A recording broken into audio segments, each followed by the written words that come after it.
Supreme on the track.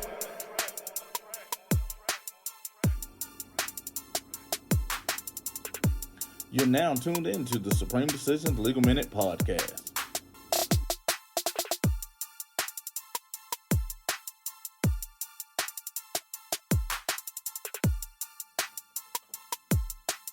Welcome, everybody. This is Supreme Decision, and you're listening to the Supreme Decisions Legal Minute Podcast.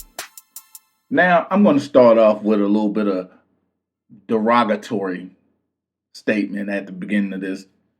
Because on the last podcast, one of the comments that I saw, it was kind of interesting to me. It was from someone that I really never seen before. But they thought it was a great idea. Get to the point.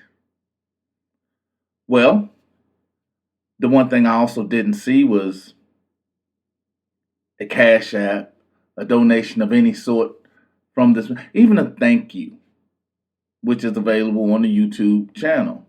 You know, to send a little donation. Because generally when someone is making a request, or wanting to act as a boss, they have to pay their employees for doing so.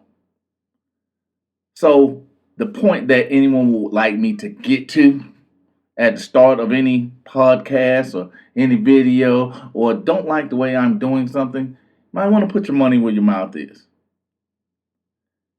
Now, with that being said, I want to get into today's lesson because it's about manipulation.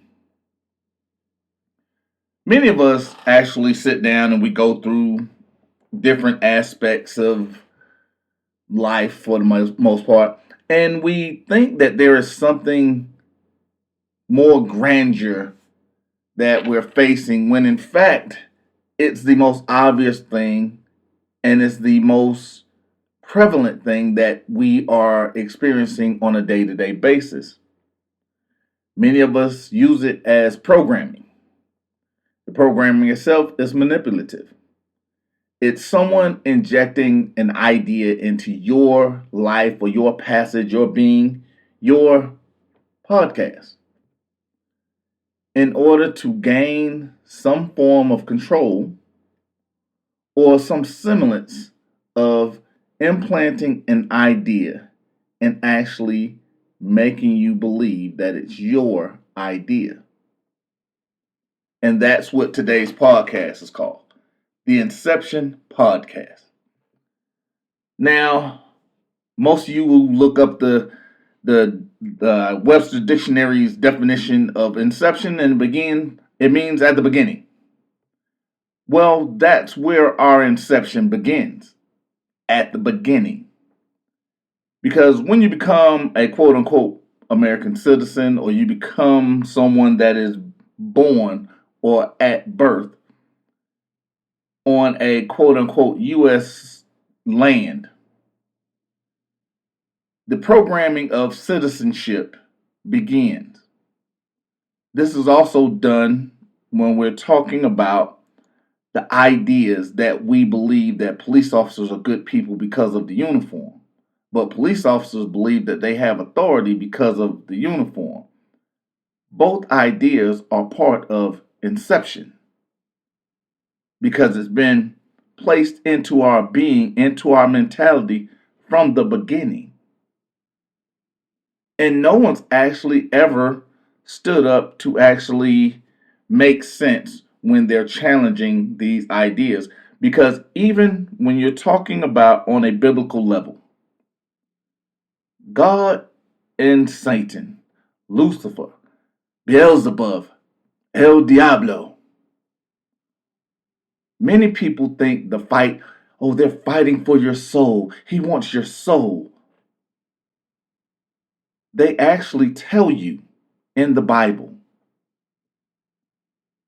the fight is for your mind, your mentality, your implementing or exercising your known judgment. You also understand the pausing for dramatic effect, because I gave you something to think about.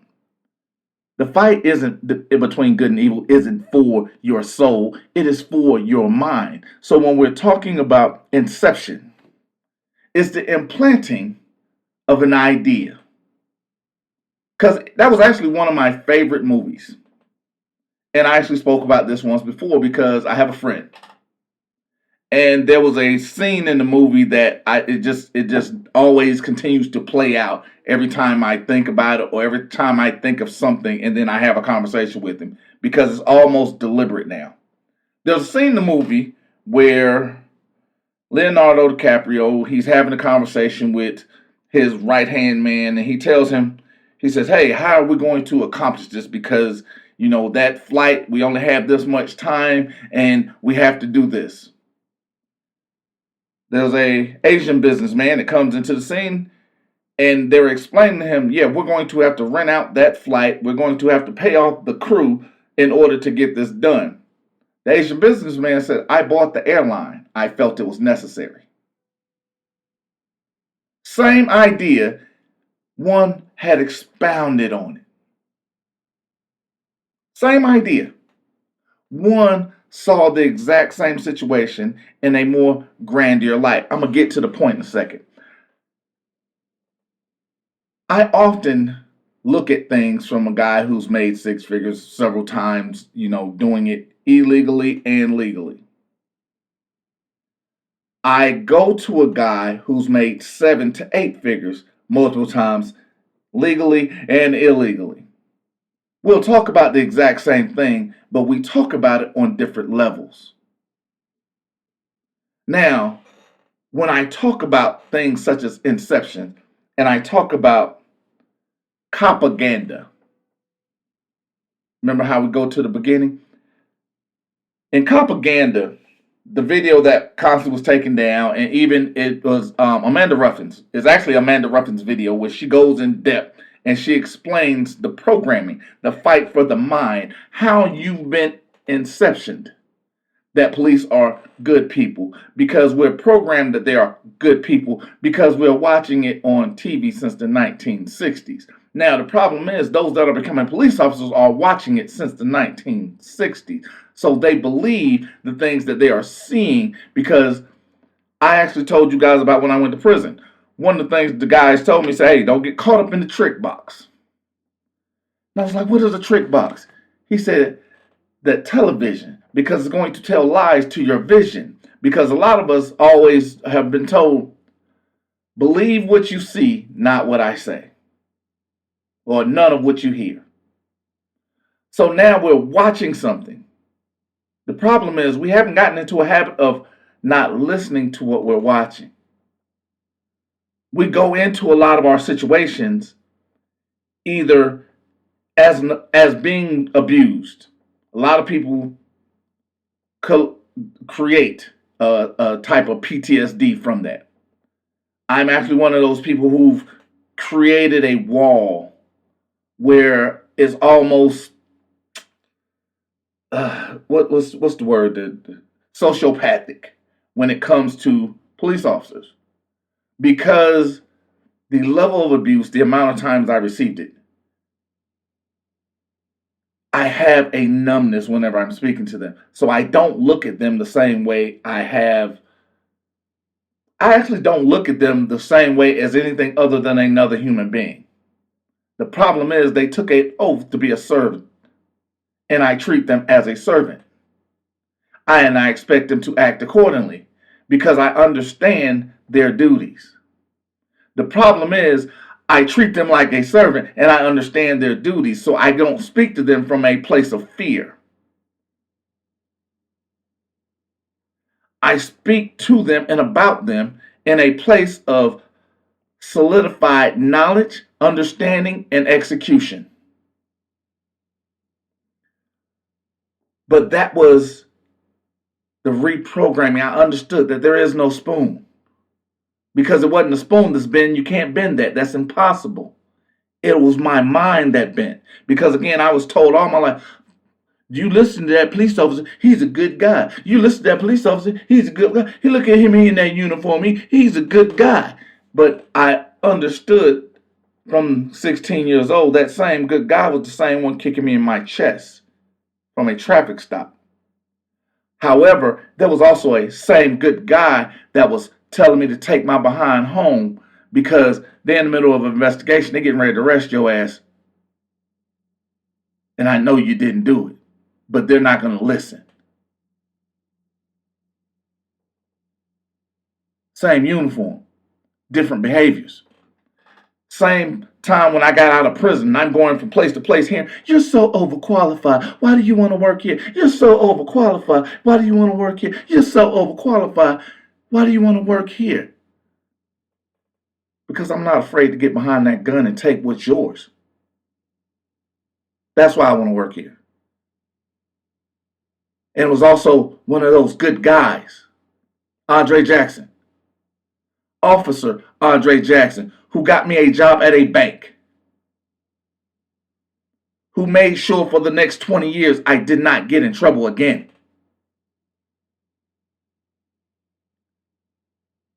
He didn't say I wasn't going to get arrested again. Make sure I didn't get in trouble again. I wasn't doing something stupid again. Understand, it's not the uniform that creates the problem.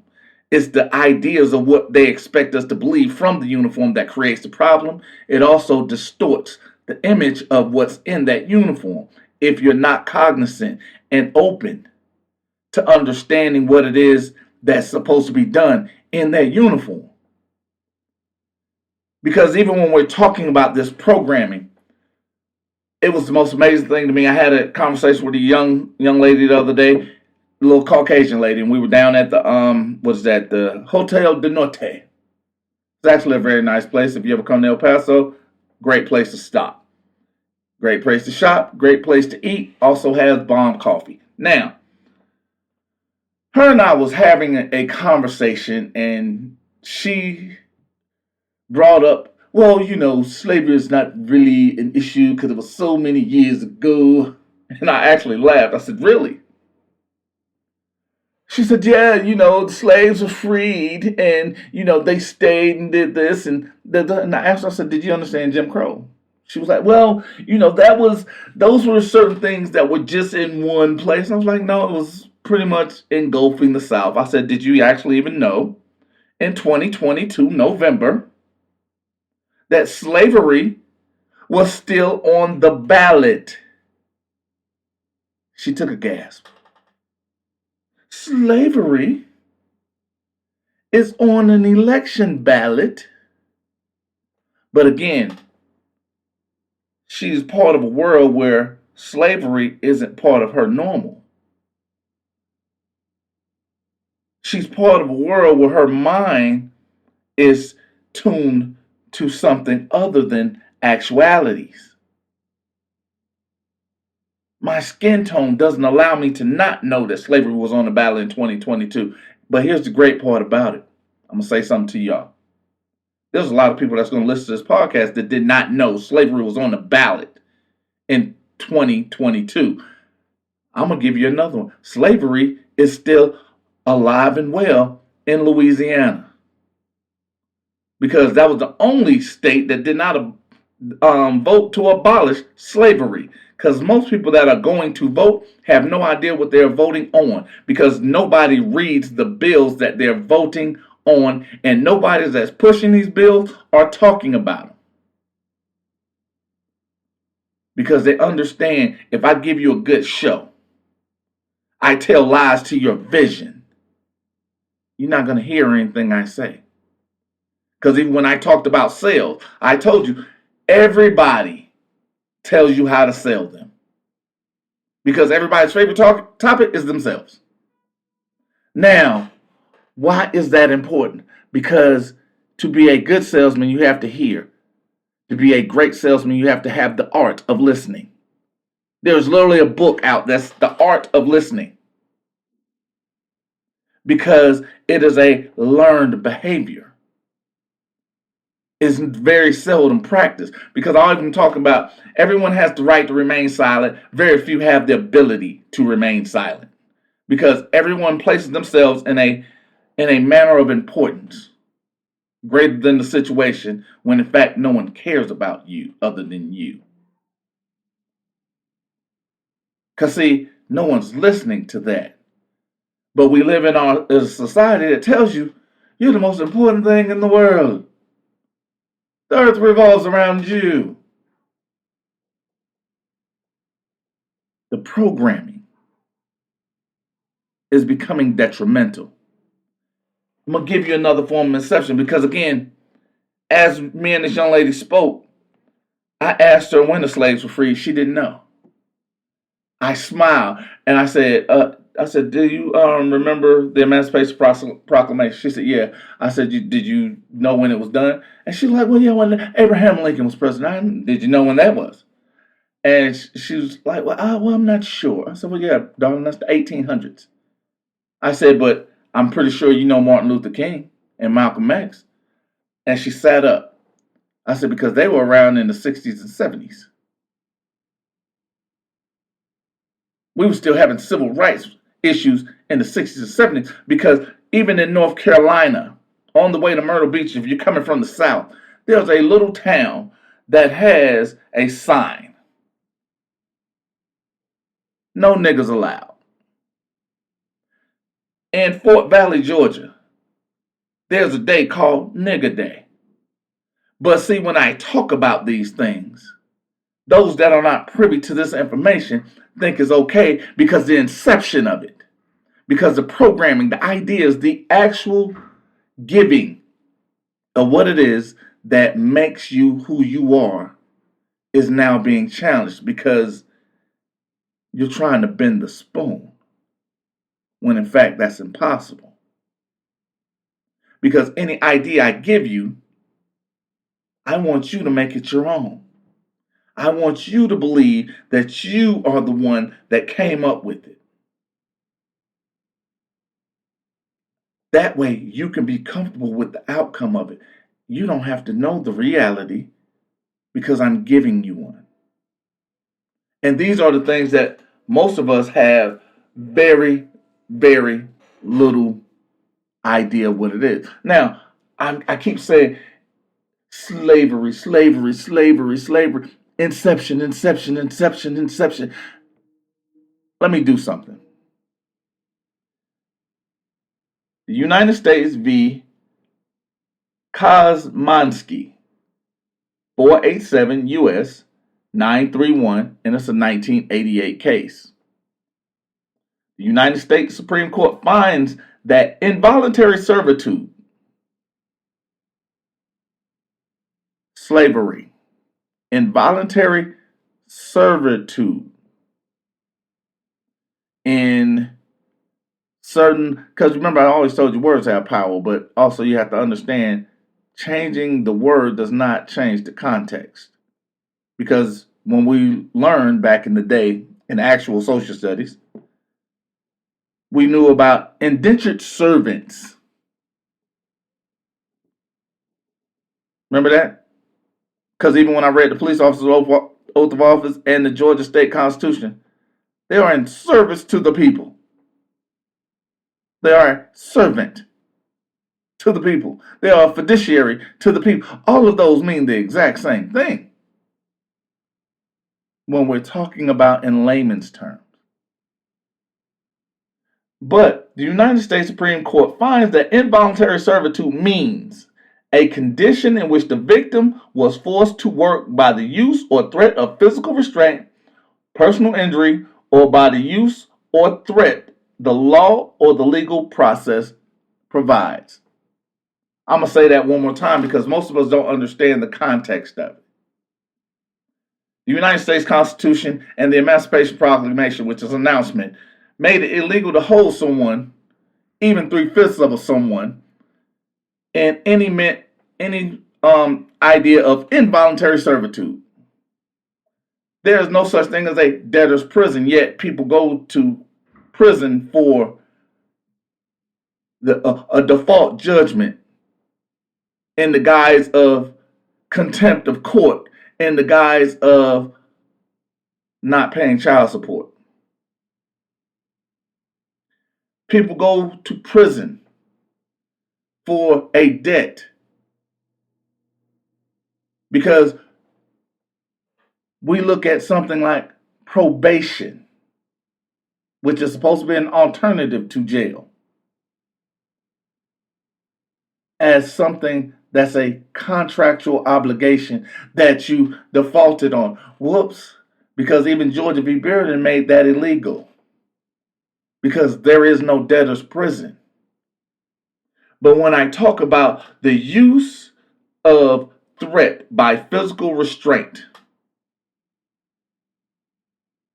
most people don't think about those that have been wrongfully convicted being held in a tin can in 110-degree weather in Arizona, which is a dry heat. So basically, you're slow baking. Or even the young man that was in Alabama that slow baked to death because he was sitting in a cell that was 120 degrees. Even his, what do you call that? Public pretender stated he went to visit him. He said he opened the meal flap. Now I'm gonna give people an idea. Many of you go to restaurants and you get this little serving tray, right? It's probably about 2 feet by 3 feet. Actually, it might not even be that big. It might be, let's call it 14 by 20. There's a slot a little bit wider than the 14 inches. There's a little bit higher than 2.5, maybe 3 inches wide. In a flap that is designed for that tray to slide through. The public pretender stated the heat was so engulfing that he couldn't stand it, and he was on the outside.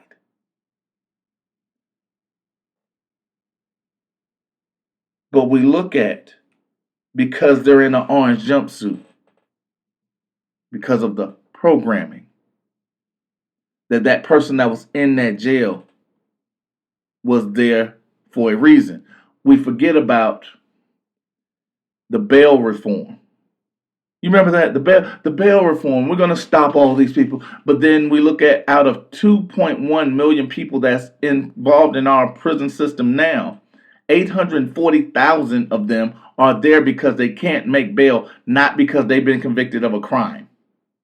I'm going to say that one more time. Out of the 2.1 million people that's involved in our prison system, 840,000 of them are there not because they've been convicted of a crime, is because they can't make bail. But we're programmed to believe because they're there, they've done something wrong. But then I go on to tell you that the FBI states a police officer is not trained to solve crimes, and they make a mistake 3 times out of every 4 decisions.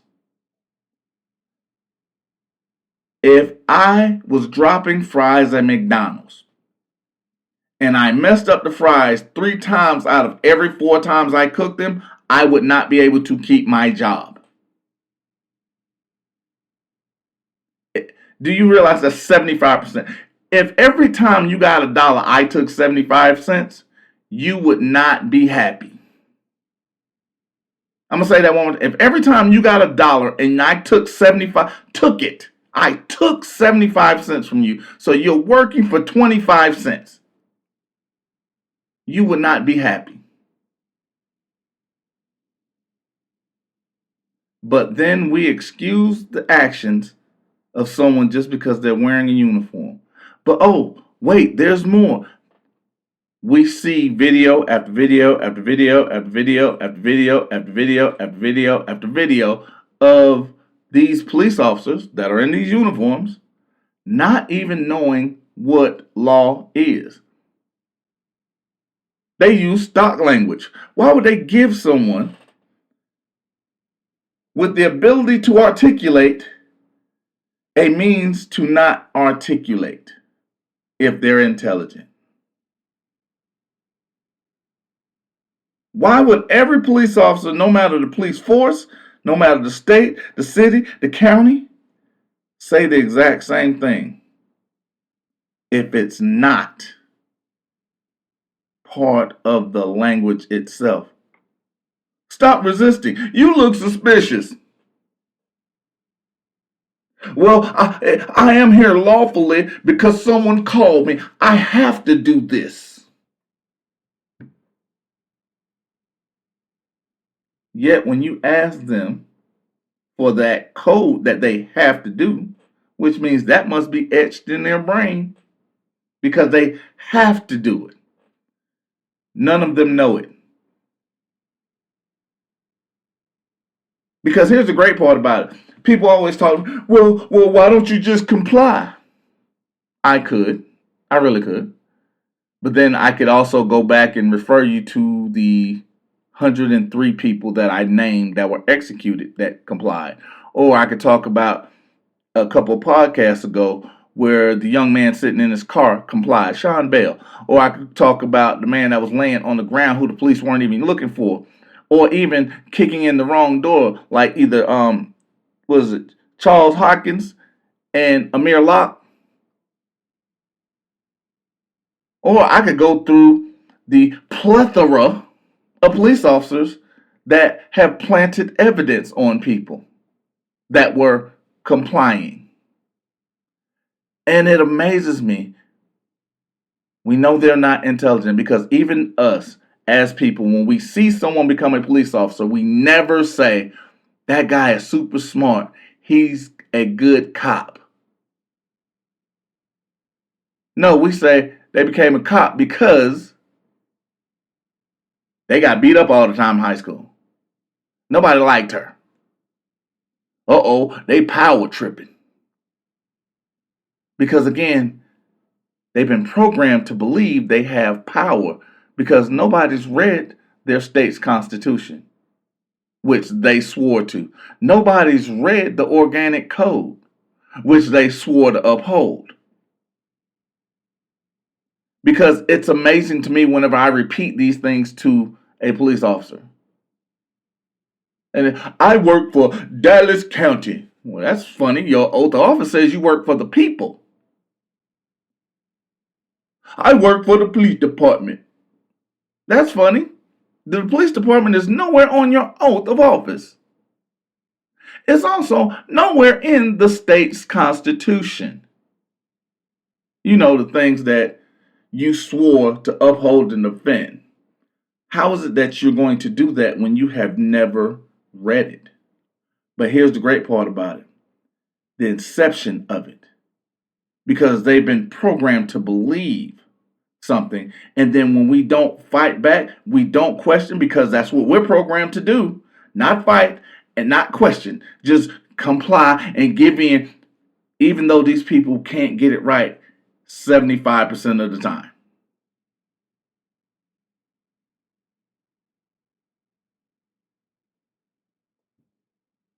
And I love to point out, see the lies you've been told? Even whenever you do challenge, point out, and even bring up, that's wrong. Well, where did you get your law degree from? Well, you don't have one, so it doesn't make a difference. Because the thing is, you're supposed to know law, and if you don't know it, that means you're incapable of enforcing law, which means you are incapable of doing the job of policing, which means you now lose qualified immunity because you don't have the ability. Whoops. And that's from their department. That's from their oaths. That's from their law. So when I give you ideas and I talk about the inception, the program, because even one I had with my I don't even know how to even say this. I have a friend, he's super black. He is black power this, he's black. Like, we actually had a conversation how Superman and Batman was racist. It was the most entertaining thing I had ever heard in my life because he was serious. And I informed him that was a great conversation because he was serious. But I asked him a question. And I asked him his ideas of critical race theory.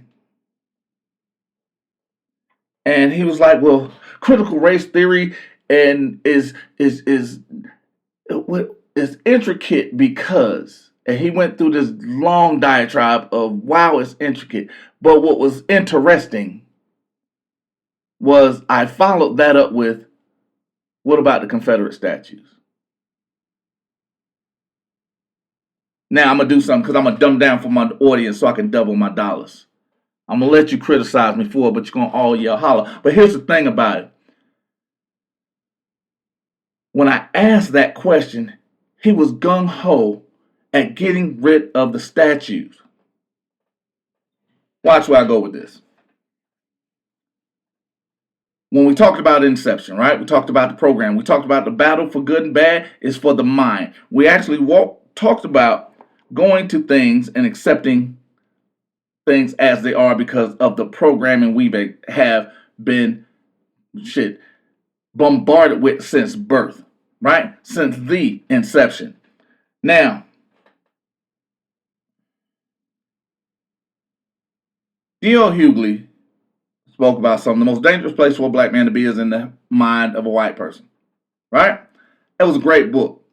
I encourage you to read it because, again, it talks about the ideas because the realities are separate.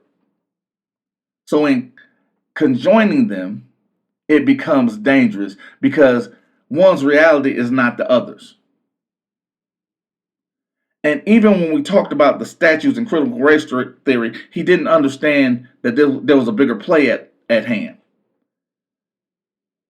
And I smiled, and so he said, well, what's your idea? And I said, here's the great part about it. I said, you ready? I said, they do things. I said, because they'll get you upset about something, right? I said, yes. He said, that's how they do you, brother. So got it. I said, do you understand the context of Inception? It's giving you an idea and making you think it's yours to explore a greater agenda. Because if you remember, Leonardo DiCaprio said we had to go several levels down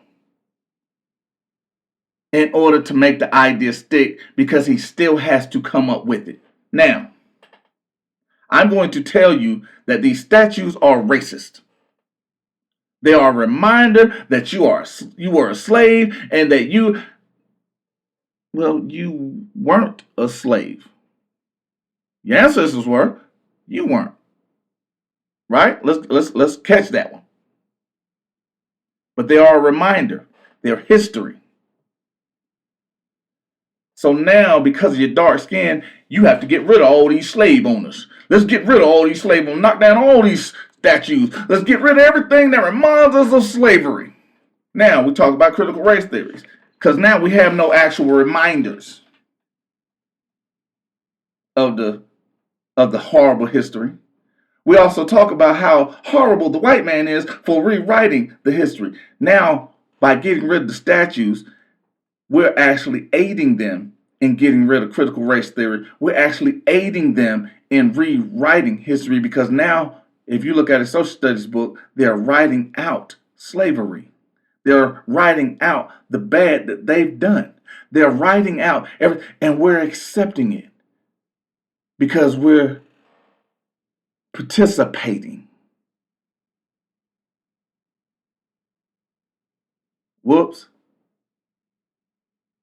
Because if I take it out of schools and you don't have any visibility of it, I'm going to give you the great part about it. I love to talk about Thanos. But there was a point in Endgame where he made a speech and it was the most,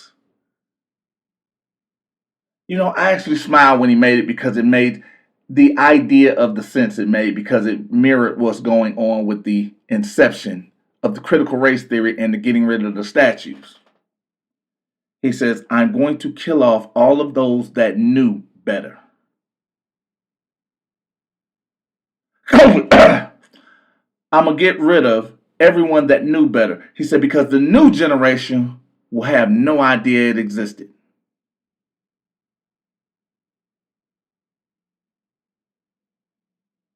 See the lies you've been told? I'm going to kill off everyone that knew better, so the younger generation will never know it existed because I'm going to rewrite the history of it. and you're going to help me do it. That's Inception. The idea of not fighting back, no competition, not everything that's masculine is toxic. All of those are part of the Inception. If you have any aggressive, you're just toxic. If you're competitive, you're toxic. Everyone is a winner here. Yet no one carries that same sentiment when it's time for a bill to be paid. Oh, I'm going to give you another one. When we talked about the ideas and the acceptance, we even weaponize the things we know that are detrimental to us against those that are trying to prosper. I'm going to say, we weaponize the things we know that are detrimental to us against those that are prosperous. Because if you're entitled to it, it's easier to be bought.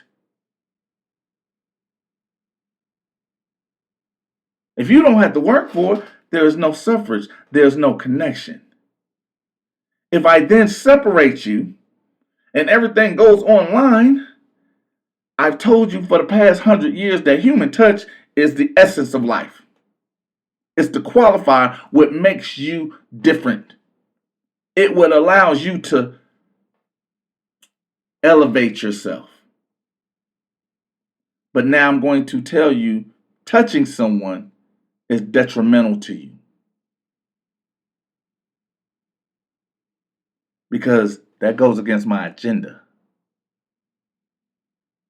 Because even whenever I talk to people, it amazes me the amount of people that don't understand the psychology of fear.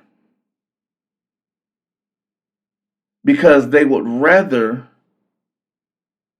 try to project it onto someone else, but they also look for other things to blame, and they think saying, I'm not scared, means they are actually not scared when their actions.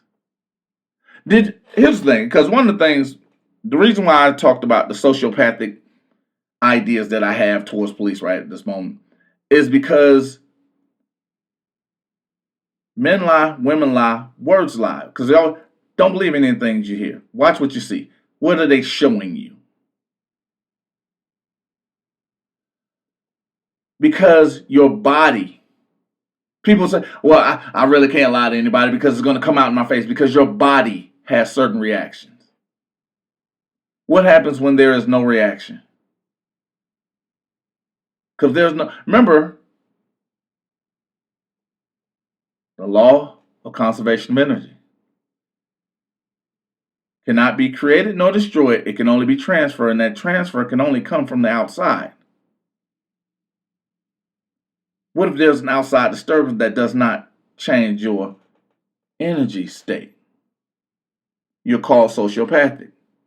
Those are things that I actually have a controlled mechanism with. In certain situations, I think my body should respond in a certain way when I have zero reaction. That scares me because it then means that I am losing connection. I am losing touch. I am losing humanity. Or am I losing someone's ideas of connection? Am I losing someone's idea of humanity? All of us have a bit of inception that we need to kind of get rid of. Being prosperous in certain aspects allows us to be better at others. Being vigilant of certain aspects allows us to understand how to move forward. Because people always say the great motivator is fear. Most people are programmed to be fearful. But when you start rejecting that programming and your body starts accepting it, the inception becomes full circle. because it is no longer an acceptance of your outside circumstances. It's only those that are being connected with on the inside of you. Because it's easy to know, because knowing is half the battle. Once you know what it is, you either accept it or you become Mr. Regan. You become an actor. You become Agent Smith.